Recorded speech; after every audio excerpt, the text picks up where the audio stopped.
Today we will discuss about positron emission. So positrons are the antiparticles of electron. That means positron is having positive charge, electron is having negative charge, but the amount of charge in both the particles are same. Apart from charge, in other respect both are same. Okay, so that is why positron is called the antiparticle of electron. Now what happens during positive beta decay? Just to compare it with negative beta decay, here a neutron gets converted to proton, but here a proton gets converted to neutron. And see, here proton is positively charged, neutron is neutral. So for to make the charge equal in left hand side as well as in right hand side, we must have some positive charge here, right? And this positive charge is nothing but positive beta particles. Now just like this, in last class I told you about this graph. Okay, that means when electron comes out, with electron we get another particle which carries this much energy, right?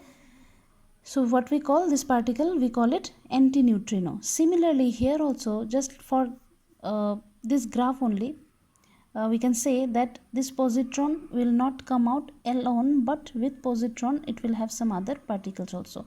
And what is that particle? This time it is neutrino. Here it is antineutrino with electron. With positron, the particle that comes out, we call it neutrino. Okay, now what will be the overall reaction? Just see here a proton is converted to neutron. That means atomic number will reduce by 1. Here atomic number increased by 1, but here atomic number will reduce by 1. That is why we will write here Z minus 1. Mass number, there will be no change because one proton is getting converted to neutron. So mass number means total number of proton and neutron, so it will remain same as just like this.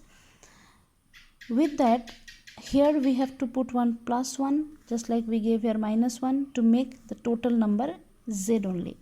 Z minus 1 plus 1 will give us Z, right? Here we have 0 only.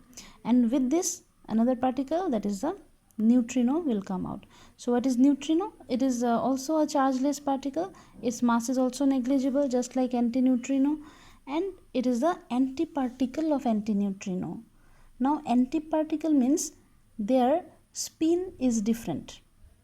Okay, other things are same for neutrino and antineutrino. They are different from each other only with respect to their spin.